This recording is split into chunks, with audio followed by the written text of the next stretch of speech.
we're going to be reviewing The Elite by Kierra.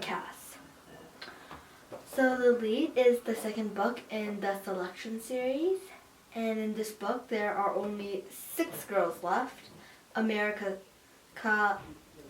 Chris, Celeste, Natalie, Marley, and Elise. So personally, I'm going to start off with one of the thoughts I had about this book.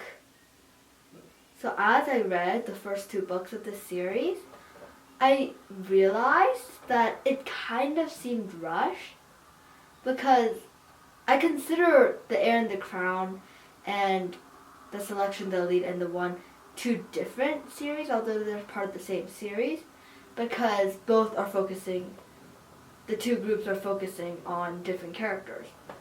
So out of the Selection, The Elite, and the One, I realized that the Selection and the Elite actually seem really rushed and careless, because this competition starts out with 35 girls. Why choose that many girls? I don't know. Maybe just because Maxon can maybe have a wider range of who to choose from. But 35 girls, and in the first book, 29 girls are eliminated. 2 girls are eliminated in the second book. So to me, this seems really rushed.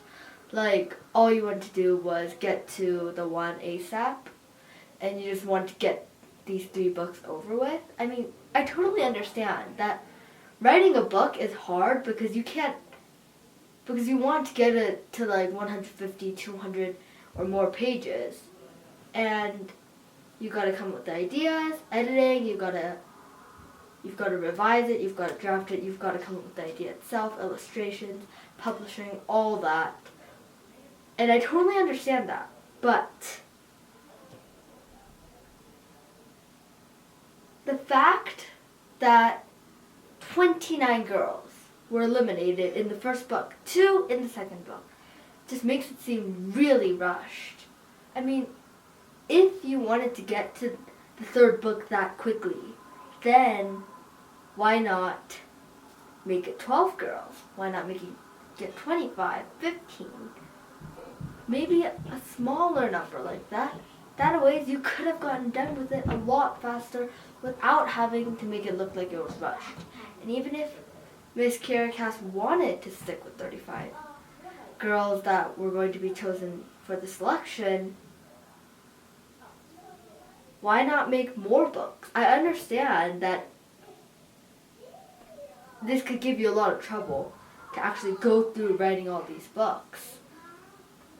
But isn't it better, if you wanted to stick with 35 girls, to spread it out over maybe 4, 5 books, instead of just making it seem really, really rushed?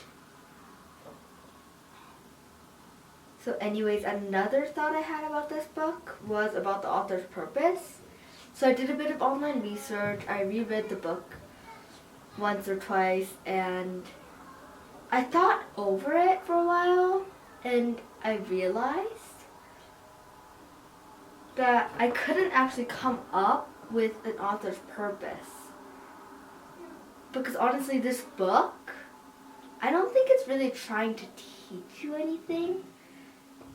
I think that this book didn't actually have a moral or a lesson to it. I don't think that the author meant for you to get anything out of it, just a quick read. I think it was just meant for entertainment and relaxation.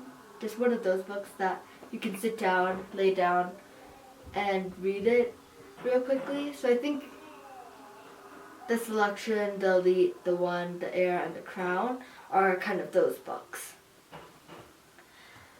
So a third final thought that I had about this was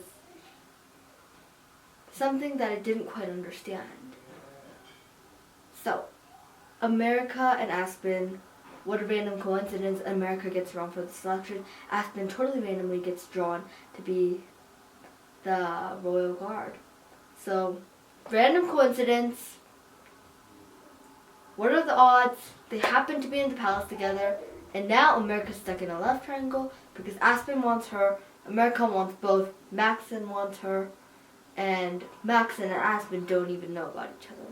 Well, Aspen knows about Maxon, but Maxon obviously doesn't know about Aspen. He knows him indirectly, but he doesn't know that America's ex is Aspen. So, first off, what is wrong with Aspen? Because he leaves her in a treehouse this one night. He's just like, oh no, I can't do this anymore, goodbye. And he leaves her in the treehouse that one night. And then now that he sees her get in the palace, he wants her back. And he thinks that it's going to be that easy, and America just lets him. So that's one thing that I don't exactly understand about their relationship. But the thing that I really don't understand is how they never get caught. Because sometimes America and Aspen have these quick interactions where like they hug each other, they talk to each other in the halls. But given that this is a palace, I understand that it's probably a huge palace.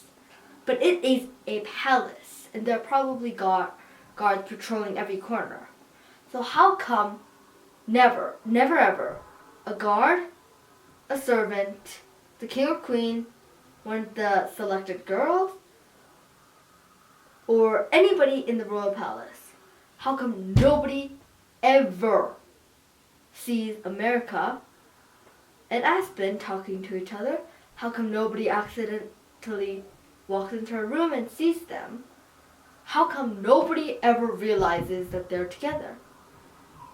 I mean, if America were one of the selected girls, then at the moment, she's probably getting treated like she's royalty right now, right?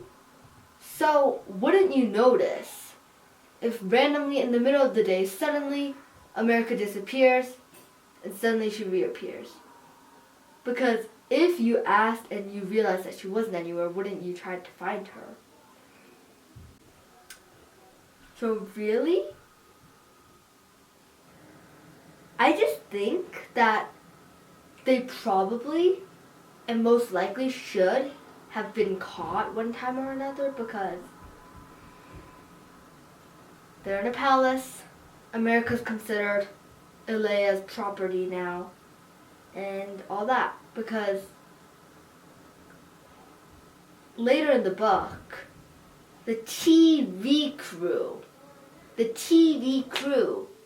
randomly walks into Marley's room and finds Marley and Officer Woodwork. So how come randomly the TV crew never wanders around the palace and finds Aspen and America together?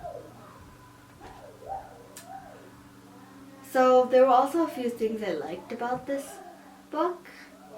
So in this book, I was really glad how America finally starts realizing the weight of this competition, and that she finally realizes that, oh yeah, she does have feelings for Maxon, and it's not just going to happen magically like in any other bedtime fairy tale, because obviously it is going to happen, but for her, if this were to be real life, she's just chilling, and she's like, oh no, Maxon, why doesn't Maxon send away all those other girls? That question does not occur to her.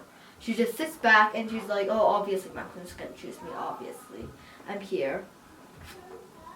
But really, if she actually wanted him, then wouldn't she have tried to do something?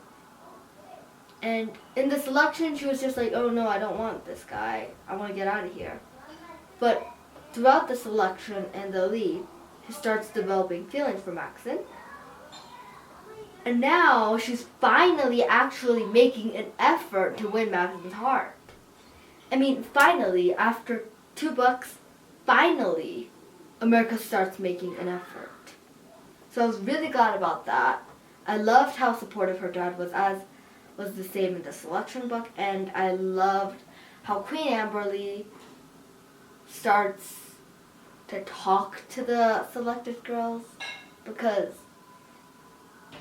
as her sister said in the first book, Queen Amberly would start trying to get acquainted with the girls and start trying to be friendlier and nicer to them as time went on, she just didn't want to get too attached. And I totally understand her point of view. I totally understand it because really, she's a mother and she's just like, Maxon, you choose who you want. I'll support you. She's kind of like that, but really,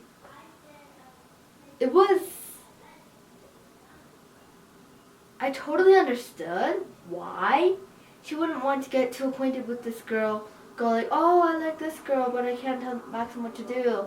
And then suddenly Maxon just sends her away, and that girl was her favorite out of all of them. So I totally understand why she might have waited until they were down to the elite to start kind of talking to the girls, but I was glad that in the end, finally, Queen Amberly starts kind of acting like a mother, starts hanging out with the elite girls, starts talking to them, asking for their input, stuff like that. So I was glad that she finally started doing that. And that's all I have to say for this book. And I'm going to give this book a 3 out of 5 stars. Thanks for watching and see you next week. Bye!